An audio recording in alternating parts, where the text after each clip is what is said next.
Our Jeff Claybaugh with WTOP Money has been reporting that for the first time in 7 years, some home prices this year were lower than they were a year ago. Do you have a home you need to unload, or are you desperately looking to buy a new place? Higher interest rates are expected to cause the housing market to continue its cool down in this new year, following the trend we've seen in recent months. Buyers and sellers may find themselves on a more even playing field as the D.C. area's market nears more balanced pre-pandemic conditions. Many experts say the intense bidding wars that we saw early in the pandemic are really a thing of the past. We talk about all this with Burr, Senior Vice President with TTR Sotheby's International Realty. He says more homes are expected to come on the market in the next few months, but the region will still have a low inventory problem. Inventory is low.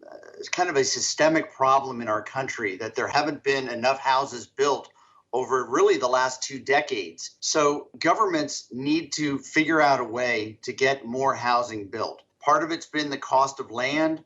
Part of it's been zoning regulations have been a headwind. Others have been supply chain problems, and others have simply been getting enough people to build these houses. But keeping the inventory low is actually going to keep prices quite strong because the number of properties that buyers are looking for is not great. So the same buyers are going to be chasing fewer properties, and that is going to have a way of just keeping the prices up. Sometimes, as you know, personal circumstances are the biggest driver of something. I guess what I mean is some people must sell their homes in the new year. What is your best advice to sellers? Well, I would say that right now we're in a different situation than we were in 2008, where a lot of people had adjustable rate mortgages. And when those mortgages readjusted with higher interest rates, they just simply couldn't afford to keep those properties. So we're in a different situation now because 90% of the homeowners have very low 30-year fixed mortgages. And so I don't think there's going to be great pressure on those folks